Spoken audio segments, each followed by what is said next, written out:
Professor Virendra ji, भाई सुरेंद्र भैया जी, राणा जी और हमारी बहन पूनम जी, दीवान साहब, करमवीर सैनी जी। देखिए, ऐसी सभाओं में थोड़े नाम रह जाते हैं। आदरणीय कांग्रेस के सभी वरिष्ठ नेतागण और लौचो गांव के इस ऐतिहासिक मंदिर में उपस्थित आदरणीय देवी और सज्जनों, बहुत लंबी बात नहीं करेंगे। आज 6-7 जनसभाएं हैं चौधरी साहब की। ये चुनाव क्यों महत्वपूर्ण है? देखिए, भारतीय जनता पार्टी के लिए तो ये चुनाव महत्वपूर्ण है नहीं। मुख्यमंत्री जी कह चुके हैं कि जींद में जीतेंगे या हारेंगे उनको कोई फर्क पड़ने वाला नहीं है, उनकी सरकार को कोई फर्क पड़ने वाला नहीं है। जब मुख्यमंत्री को कोई फर्क पड़ने वाला नहीं है तो जींद की जनता उनको क्यों अपना, ये बता दें। ये उनका अभिमान है, घमंड है जो बोलता है। मेरे जी से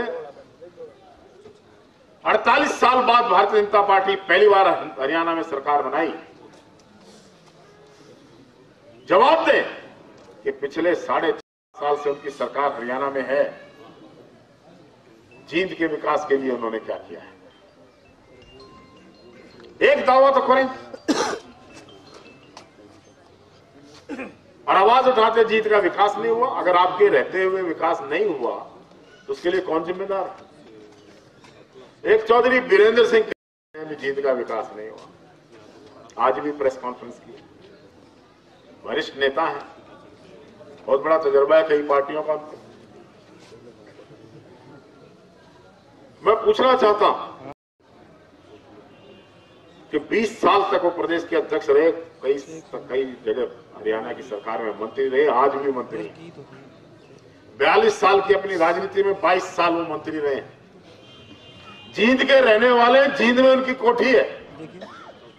तो जवाब दें जींद की जनता को कि जींद का विकास उन्होंने क्यों नहीं करा, क्या किया उन्होंने 20 साल के अपने मंत्रित्व काल में जींद के लिए। आज भारतीय जनता पार्टी की बोली बोलते हैं, कम से कम अपने नाना की बात याद रखते हैं। तो जी छोटू राम जी कहा करते थे कि ये लोग किसान के विरोधी हैं। भारतीय जनता पार्टी किसान विरोधी पार्टी है। अब पिछले 4 साल में आपने देखा कितनी दिक्कत किसान को उठानी पड़ी। एक तरफ हमारा नेतृत्व,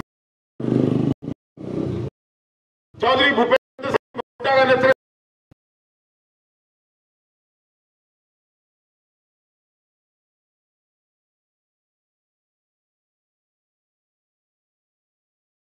वो खुद बताएंगे,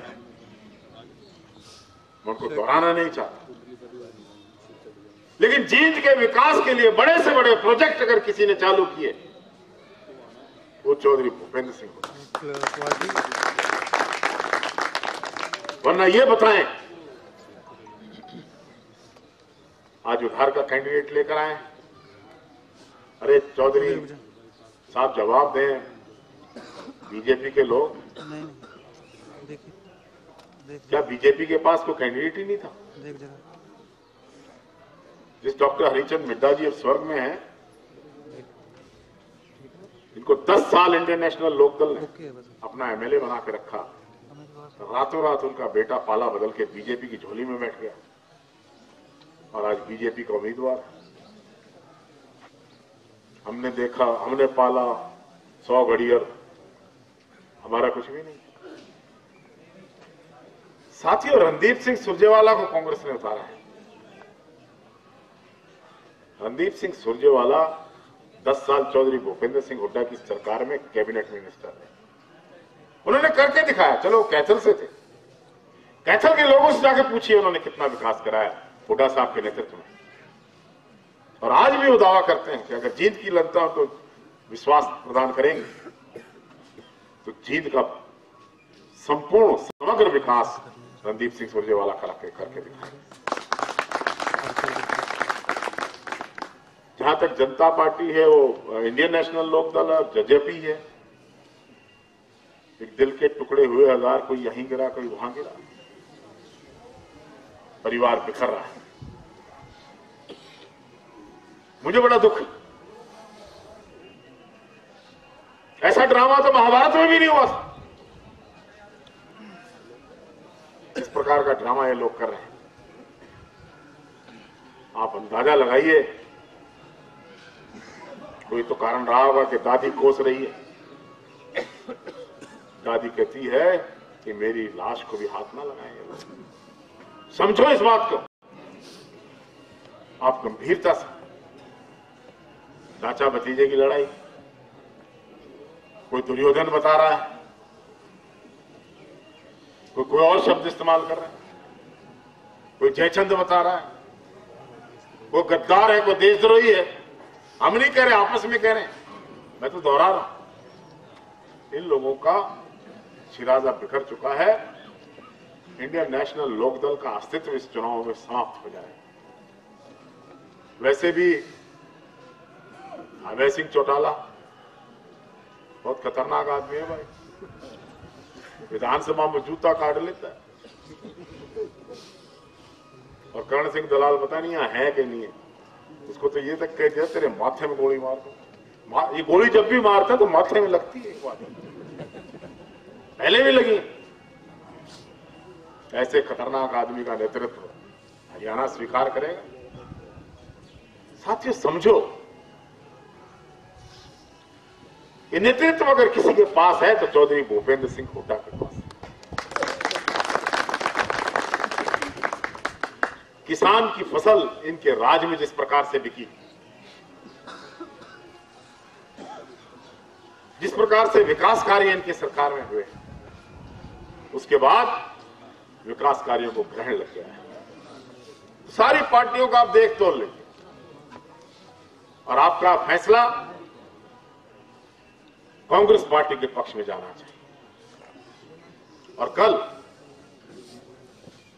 श्रीमती प्रियंका गांधी को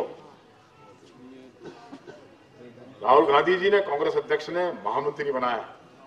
तालियां बजाओ साथियों। प्रियंका गांधी का नेतृत्व देख रहा हूं, कार्यकर्ताओं से बात कर रहा हूं, नई ऊर्जा उनके, नई प्रेरणा उनके चेहरे पर दिखाई दे रही। तो आप समझिए कांग्रेस का भविष्य जो है वो उज्जवल है। ये तो 2 महीने बाकी हैं इनके, पार्लियामेंट के साथ ही असेंबली के चुनाव हो जाने की संभावना है। 2 महीने के लिए इन लोगों को, इनकी तो छुट्टी करने के लिए तैयार है लोग।